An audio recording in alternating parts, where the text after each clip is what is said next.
Hello? Hi, and welcome back to the ARTtech Seminar here at Assembly. And we'll continue with the topic of virtual reality from a different kind of edge this time. Please welcome Ville Piispanen from ARTtech.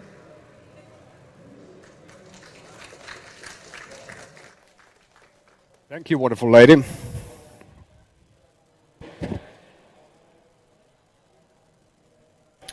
Can you hear me? Oh. Welcome, ladies and gentlemen. My name is Ville Piispanen, and my approach to virtual reality might just be a bit different from what we've seen earlier today. So we will enter into the subject of virtual reality combined with physical exercise.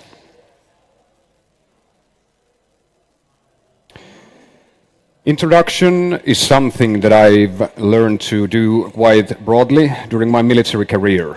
You can know what I've done before, who I am, what my goals are, what my project goals are, if I don't open anything about myself. So, adult life, I spent 5 years roughly in the ranks of Finnish Defense Forces, and during that time I was also a competitive fighter. I started with wrestling at the age of 5, and I continued with mixed martial arts. If someone knows UFC, basically the same thing, but I never went pro, and I never really wanted to go pro. But both sports and military stuff and shooting, firearms, they've always been quite a fundamental part of my life. 30 years of age nowadays, and ARTtech VR is my project currently. I'm the only one employed full-time, and yes, the bulk of ARTtech revolves around creating VR content and streaming VR games mostly. My hobbies, yes, as mentioned, combat sports, hunting firearms, but I also study nutrition and dietetics, which is a fundamental part of doing sports, your diet. And before the things we see in the pictures, I was a gamer, and I've always been one. I quit gaming when I left home at the age of 19, but here we are. Basically, I'm a professional gamer now.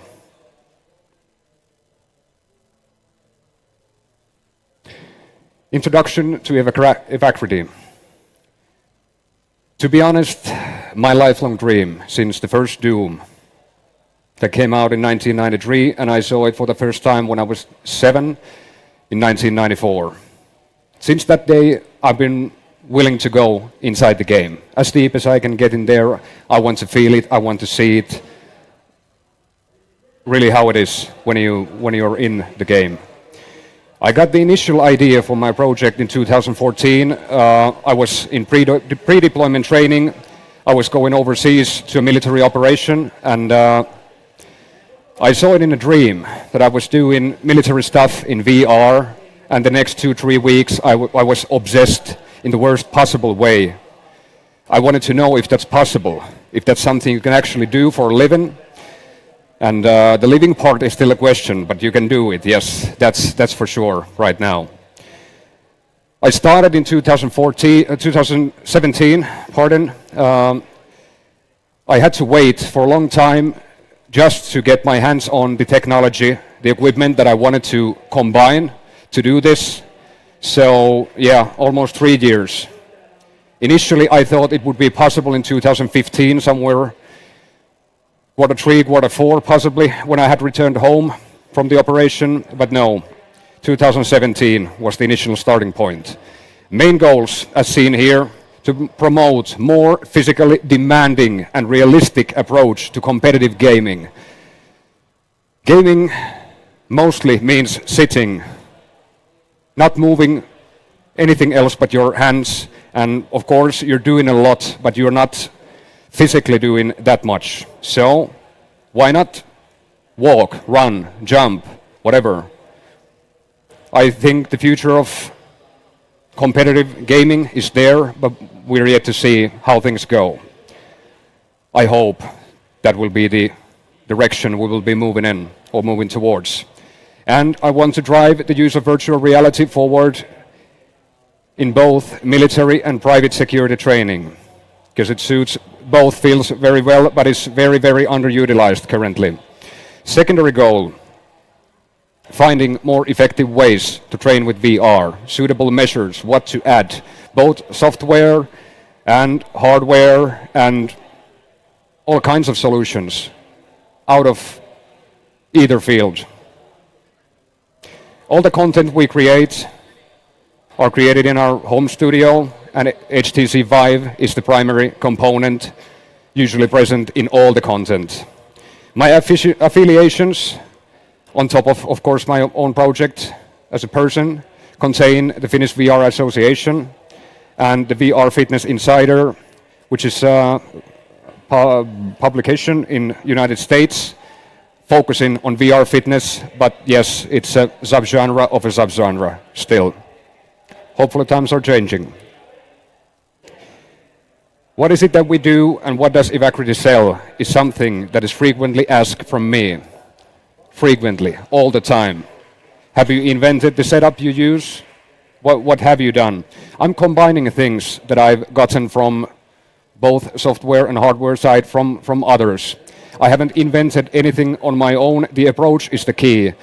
I guess I'm just the one who's crazy enough to try and turn this into a profession or create the field. Currently, I feel I'm somewhat successful. There are no others. I think I would only benefit from competition because this thing would actually exist and I could challenge someone, face me. As an individual, role in the field. Someone needs to lead the way to show what can be done. The dream comes first, and if it's up to me, if I will always be in control of the project that I currently am, this will never change. The dream comes first, period. And the VR arcade scene is growing. VR arcades are popping up all around the world, including Finland. Someone needs to be a professional in the field. Someone needs to invent the new tricks, how to do it. Like tennis. Tennis courts all over the place. If you want to, you can play tennis in every city, every town, but still there are professionals. The best people doing that. The ones who you would look up to, try to learn what they do. Ain't that right? And yes, my main focus in competitive VR gaming in the future, it doesn't really exist yet. There are some tournaments, but nothing that has really appealed to me, to be honest. First-person shooters, no-brainer, and fighting games, both melee and unarmed. Because, yes, I have the suitable background.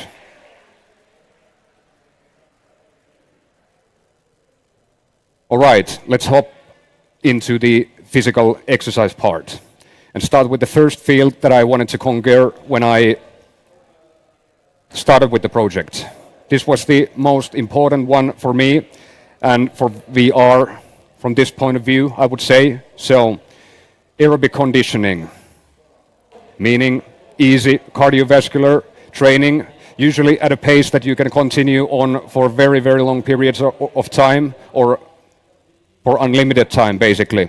You're going easy, but you're burning fat and you're making your endurance, your stamina better at the same time.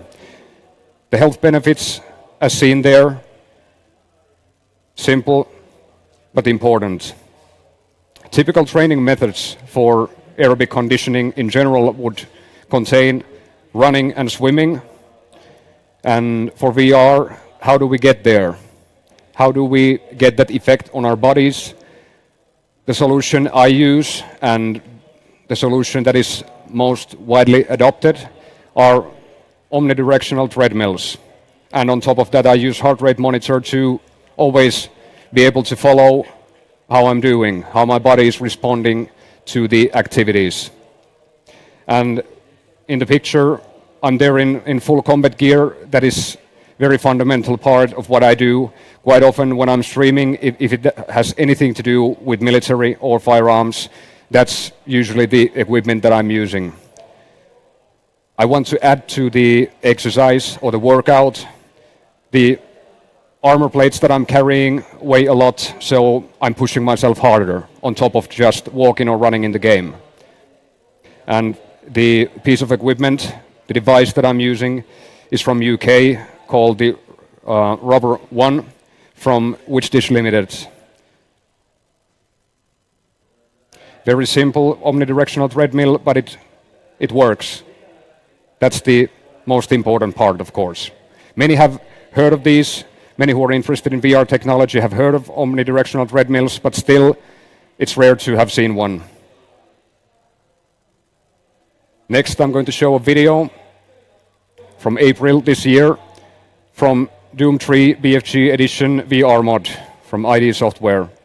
I'm utilizing the treadmill here, the combat gear here, and also my heart rate is monitored. Pay attention to the heart rate monitor if you're interested in how to utilize it. I've been going on for almost 8 hours here. This is from a live stream.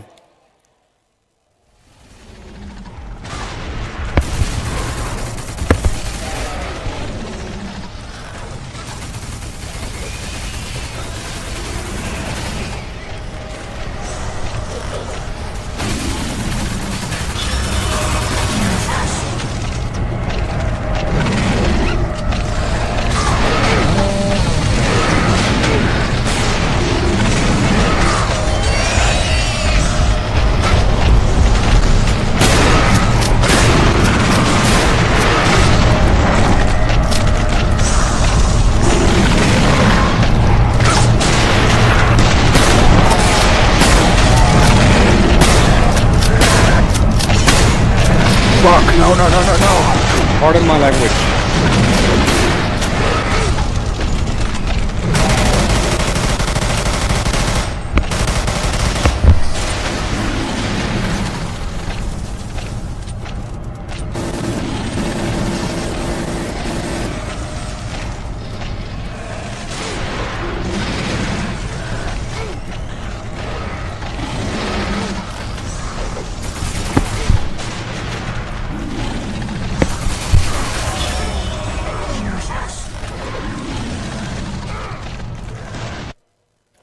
All right.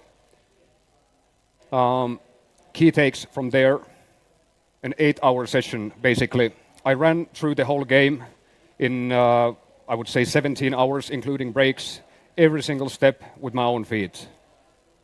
And why I chose Doom as the first game was because the whole thing was sparked by Doom, the original one in 1994. I look a bit clumsy. Yes, it's not as easy as walking with your own feet on solid ground, but yes, it's also working my balance and other secondary physical attributes. So, and yeah, I got my dream come true. I'm really inside the game. It's easy to forget everything that's happening around you because I simply need to pay so much attention to what's happening in the gameplay. Next one, strength training. Key take from strength training column is the use of resistance. We work against resistance to build muscle, to get stronger, to build bone mass, whatever, size of skeletal muscles, as the definition says. This one is quite hard to achieve with VR, so it took me a long time to find a solution here.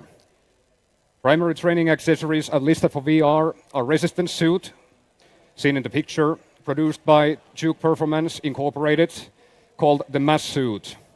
I cannot change gravity. That's impossible for me. It would be the perfect solution to make the gaming session harder for me. I would be working against resistance, but that's not possible. This is the next best thing.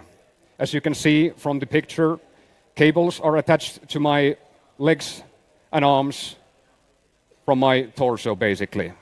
Everything that I physically do, I need to fight against the resistance cables. And yes, basically, simply put, I'm training strength while I'm gaming. I think that's pretty awesome, to be honest. Wish I invented that, but I didn't. But I can utilize it.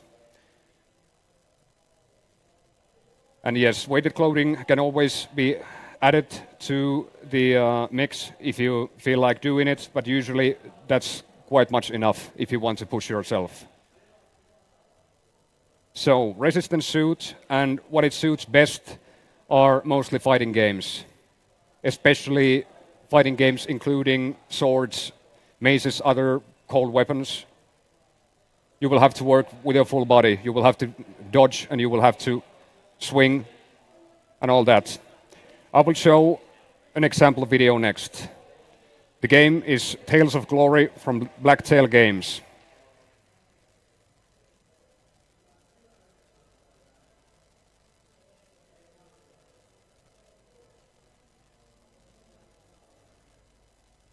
And hopefully you can tell that I've upgraded my studio.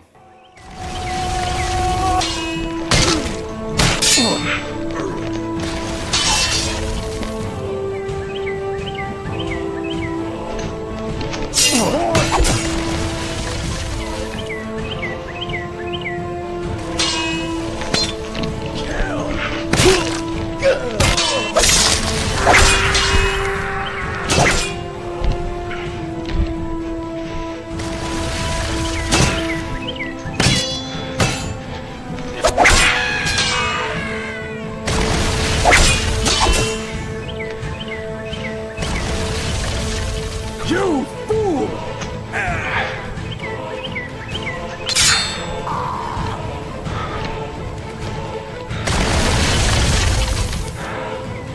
Where the fuck is my two-hander now?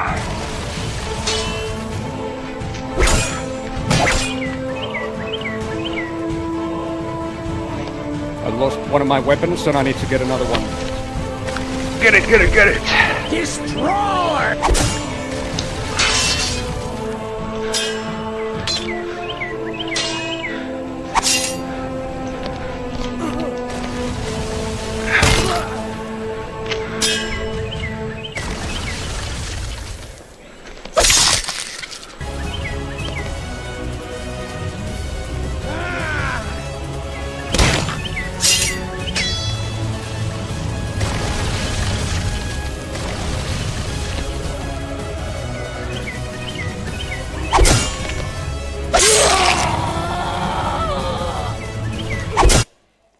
All right. The heart rate monitor, it's a neutral judge. We can tell that my body is working. I'm at 115 beats per minute, so in the aerobic heart rate zone currently, I'm working, but not too hard. But the focus with the suit is always in strength training. I'm going against the resistance. I'm not moving that much around, but still I'm doing work. 426 kilocalories burned so far. And we move on to the third field. When I had these two, I did it first in the world, so I moved on to the next. Motor learning or muscle memory. Consolidating a specific motor task into memory through repetition. Something that really cannot be taught in any other way but by doing. Typical training methods, kinesthetic learning as in hands-on approach, basically. And of course, numerous benefits, but the key ones, motor and memory systems, improved coordination of body movements. And yes, so many methods in VR. This is something that is developed in many fields, much better adoption, much wider adoption than when it comes to physical training applications so far. And what we use here is custom 3D printed gun stock for HTC Vive, labeled the Nightmare, and designed and printed by Finnish 3D printer manufacturer Minifactory Ltd. And I will show a few pictures more and tell about the process of creating this thing. We started from here, or at this point maybe 15 hours behind, or 15 hours used in the project. I really didn't know what I want, so I went with maximum realism. I wanted the gun stock to look as much a rear rifle as possible. And we used an American sports carbine rifle as the platform, called LVOA Model C from War Sports Industries, because I thought it is the best possible design it's pretty simple because I will not be able to see it with the head-mounted display on. So there's not that many corners or stuff that I will get stuck into.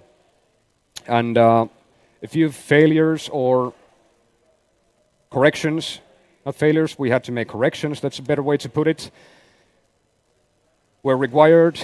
On the top left, we can see the parts, bulk of the parts in the printer, the manufacturer innovator. Top right, the kit that I started with, started putting the thing together. When it was assembled, I noticed that, okay, unusable, the HMD is on the way, or the gun is in the way of the HMD, whichever way you want to put it, but still unusable. I can use it like this.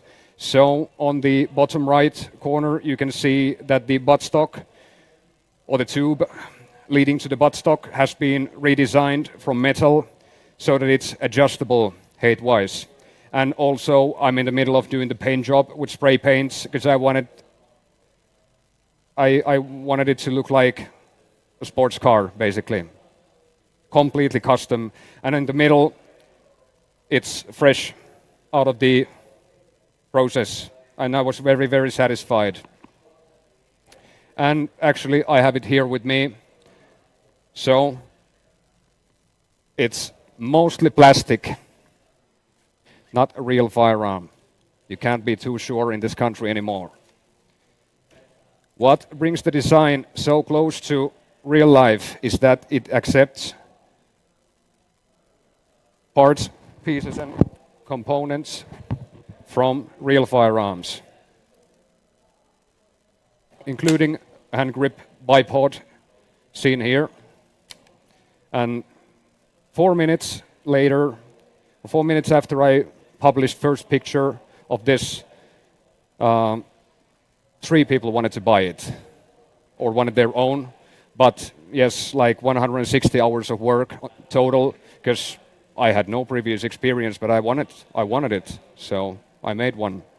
And as far as functional motor skills go, I love it because I'm used to rifles. I'm used to firearms, so yes, I get closer to realism, but also my motor functions work better. I've done certain patterns 10,000, 15,000 times when it comes to changing magazines, cocking rifles, whatever. I'm so used to the kind of actions that using just the controllers doesn't feel good. It puts me off. I will not perform at the level I want to. And also the ability to use a sling when I'm streaming, when I'm making a video, whatever, leaves my hands free. So, yes, realism.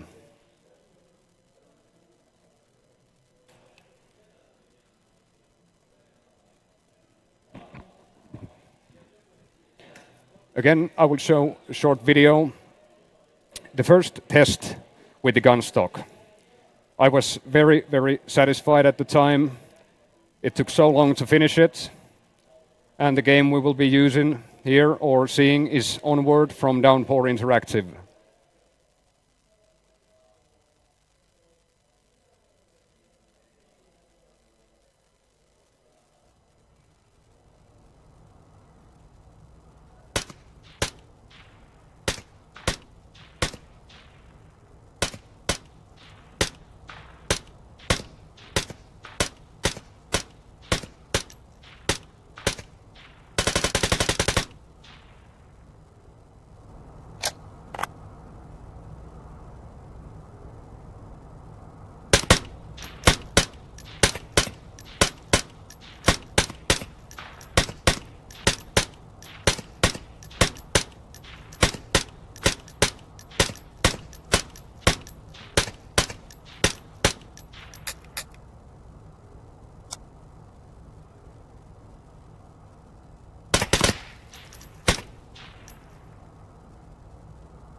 all right, you get the idea from here.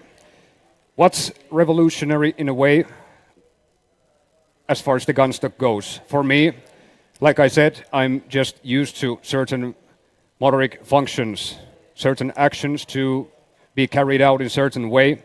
So as far as competitive gaming goes, if there will be such for VR, which is close to real life in a way, including military stuff, basically, gun stocks, other accessories that are already familiar, bring guys like me pretty much a very solid edge. Like I've already used something like that so much, so I feel like home, basically. That is probably the biggest thing. And yes, as far as the military market goes for VR, this is something that really raised some interest towards the project that I'm running and trying to make better.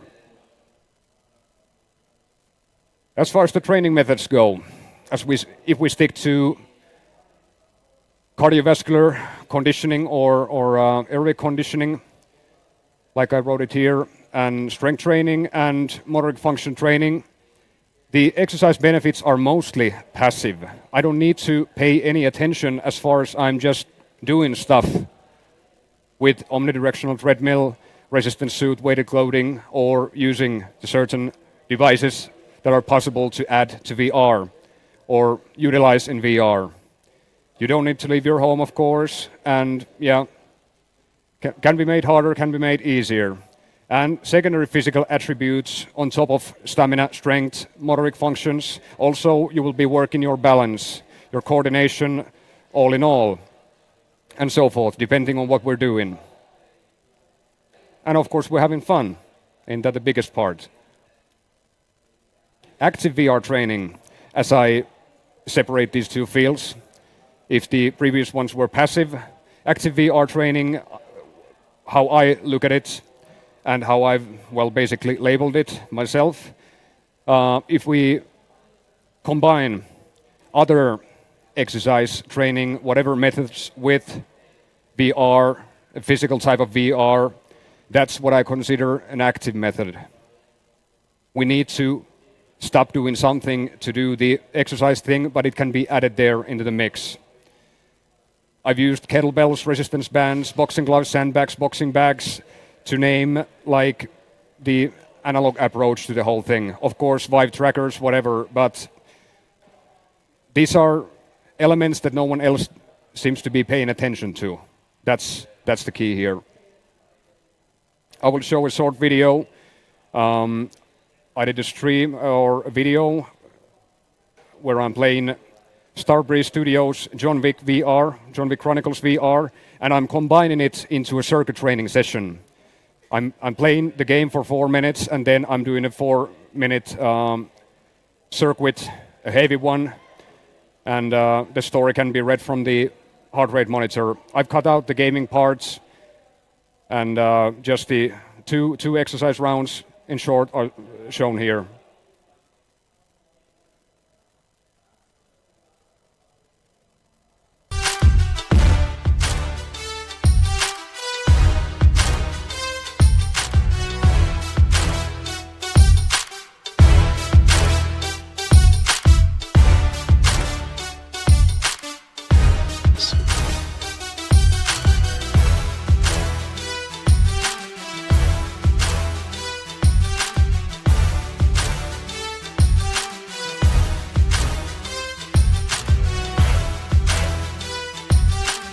Starting to be a bit tired here. Let's move on to the third one. Peak heart rate, 182 or 183 in the circuit. Can be considered super heavy. But if I would try to reach that with only VR, options available would be very, very, very hard. So I'm mixing in conventional training to reach my goal, to be more fit, to be stronger, to be faster. Let's talk about eSports and possible V sports or VR sports, whatever it will be called eventually. What would change? Okay, the gamer scene, arguably, not necessarily, but I would say more fit and healthier. Probably better role models for the youth. Probably. Who knows? Maybe it will spark someone to do sports out of VR. Hopefully so, because as far as the competitive scene would go, you would be required to train conventionally too. You cannot do everything in VR yet. Sponsorship opportunities, gamers, events, in general, wider adoption, larger appeal to the general public. On the negative side, the technical setups. They are definitely more challenging. Still doable, but more challenging. It would require a certain amount of effort to build whatever the concept would be. 5 against 5, 3 against 3, 1 against 1, whatever. But nothing impossible. I think only thing needed is suitable content, of course, competitors, but money and exposure. We'll see. We'll see. The future, as I see it going, for competitive VR gaming. Impossible to say what kind of form it would take. Will the approach be like I would want it to be? As realistic as possible, as heavy as the real life thing would be, as far as shooters go. I would like that, but it remains to be seen how it manifests in the end. But wider recognition, 3 to 5 years at least. That's sad, but I think that's where we're at now. And the first generation, the background would really count very, very, very much at this point. You need to have played games. You need to have done sports in your previous life, depending on the game, of course. But it comes down to tactical skills, intelligence, reactions versus raw physical attributes, when put simply. If someone is just that much more enduring, is just that much more fit, will he be the king through the fitness, or someone just through sheer skill? Is it possible? Most likely you will need to be a combination of both, with background in both, I would say, as far as the first generation goes. Second generation gamers would quickly overrun the first generation. They would be young when the thing comes out. That would be their goal. They will start practicing, they will start training, they want to achieve certain level, they want to get there, win the tournaments, make it to the best teams, and become professionals. Coaching, training methods, that would fall to the first generation. Someone like me, probably. I might be too old when the competitive VR gaming scene comes out. At 30, I'm not getting any younger. Very few of us will. But the coaching, the training, everything is always there if it takes flight. Who would know better than the one who's already pushing the boundaries from the start? Who would know better?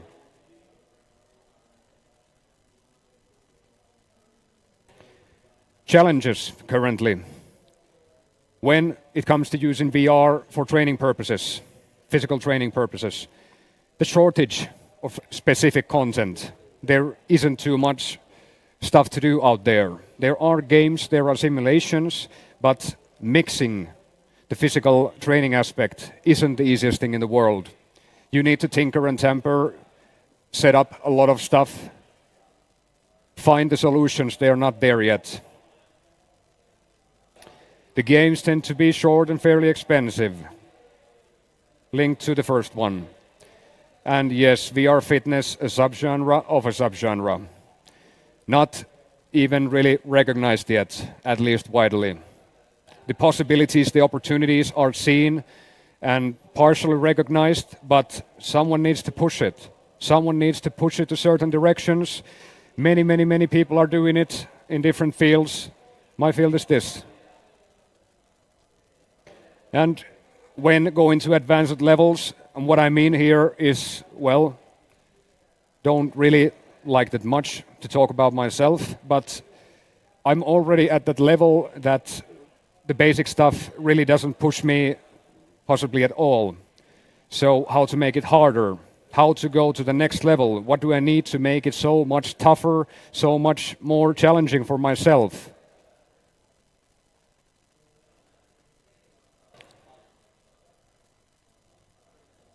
The future. Yes, the recognition, the exposure, and through that, the money, the big players. We'll see how it goes. Impossible to say at this point, but I believe the next 5 years will bring steady growth, not a boom, in the VR fitness field or physical training field. Quite many sources think that it will just explode. I disagree. I completely disagree with that. I think it'll go step by step by step by step, reaching certain level, and maybe then it'll accelerate, but it's still so far away. And I'm afraid most specialists will be aiming their expertise for professional athletes at first. They already have the physical aspect, so VR will have some of that, but mostly focusing on psychological coaching and mindset training, stuff like that. It's very much suitable for that too. But I would want to see it the other way around, to go the other way around, I mean, so that the average Joe could find his way to use VR for physical training. There's a link, or actually 2 links, that I will be showing to my understanding. Yes, I have a few minutes of time. Yes, VR Fitness Insider. I'm a contributing writer in here. That is not the main thing, but the VR athlete. It's a term that doesn't really exist, but by this magazine I was named that, and I guess that's what I represent currently. Not sure will that be the actual term. There isn't that much terminology yet in this field, but sounds good to me.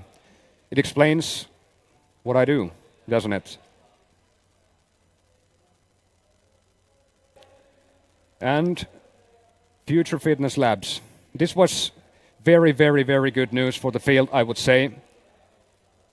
An event in Sweden, December this year, is actually dedicating an event or a part of an event to VR fitness, applications in the field, solutions in the field, whatever, I don't know. There might be many, many, many ways to do this in general that I've never seen or heard before. Who knows how many projects are going on right now underground? No idea. Hopefully many. Hopefully useful and hopefully in everyone's reach. But this is really good news. Just a couple of days ago when this came out. So I wanted to add it in here.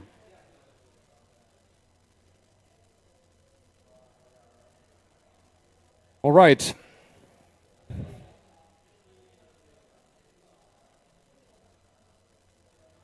Now we're talking.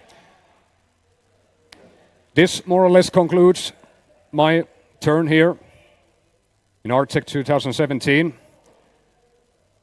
Hopefully I was able to give you a picture what fitness or training applications with VR can be, what kind of solutions can be utilized out of the box or in general. Hopefully some of you got interest towards the field. It will be present in the future in one form or another, and I will think in many forms, but we will see how it goes.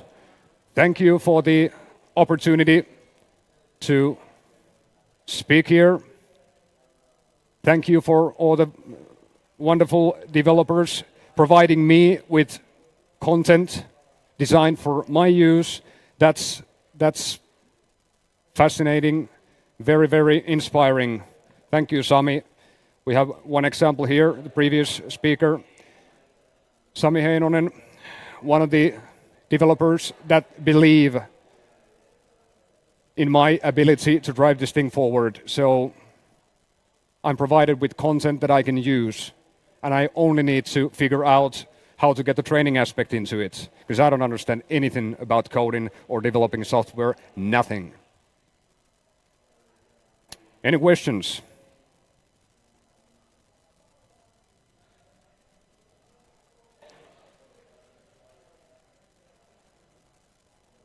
So you talk about like physical aspect and endurance. So how do you see that fatigue is like affecting cognitive skills if you think like applications such as military training? So how do you see that this kind of setup, or is it being already used to, for example, train soldiers like cognitive skills and decision making under the fatigue and stress? As far as military training goes right now or in the current state, they're pretty much secrets all in all if we go there. But if you're a soldier, you will need to be able to make decisions and act under fatigue. So I think combining those two at least is a very, very useful way to utilize it. Can I have a shorter version, just a little bit shorter version? Like, what was the core of the question? How do you see that, for example, cognitive training in like those kind of, like for example, security applications? How do you see that when it will come? Tough one, tough one. Widespread use in 2022. That's what I would say. You know, like any, or have you come up with any research on those? Secrets, pretty much. I can say that I'm in talks with a couple of parties operating in that field already. So at least it's been thought of, but impossible to say when it will take place and which countries, which units. I would say special police units will be the first one adopting VR in widespread use. That would be my educated guess. Did I answer your question? Okay. Next one. I was just wondering, you were using the HTC Vive for these aerobic exercises. Have you had any issues with managing sweat? No, not really. I was quite surprised how well I'm able to perform or use the HTC Vive, although I'm sweating quite a lot. Of course, I take breaks every now and then. If nothing else forces me to take a break, I will need to eat because I'm really burning so much calories. And usually the viewers of the stream will want to talk to me every now and then, but no problems with the sweat, not at all. I'm using the stock version of the protective cover.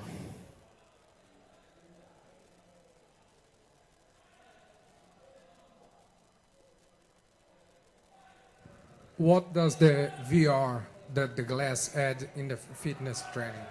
How we are using that ball or something like that? Again, please. What the VR add in the fitness, in your fitness training? Mine or general? Oh, general.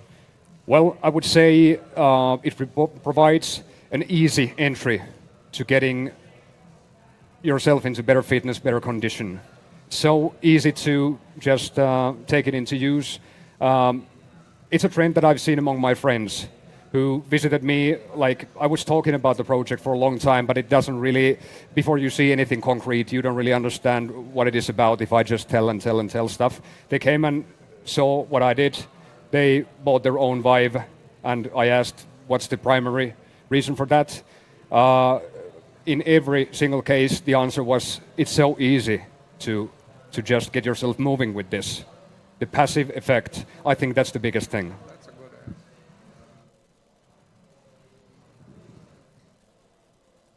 Any more?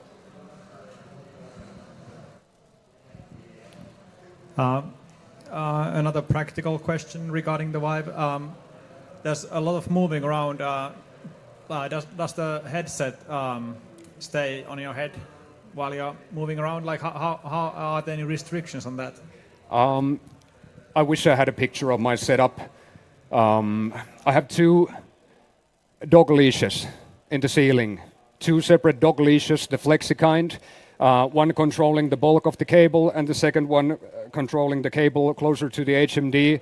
And it took me like 3 weeks to find the best possible solution. And it doesn't really play that large of a role. The biggest thing is that I can make a larger area because the cables are too short currently. Of course, I will switch to wireless when possible, but the cables are not a problem. I will provide a picture somewhere, sometime from my double flex dog leash setup. There's no ready solution. I just spent like 2 weeks researching that what can I put in the ceiling so that the cable doesn't come in my way, so that I don't hit it down. Well, it has happened a couple of times, but I think only 2 or 3. That's not much. So most of the damage averted. More. Okay, if there's no more questions, thank you, Ville. Thank you.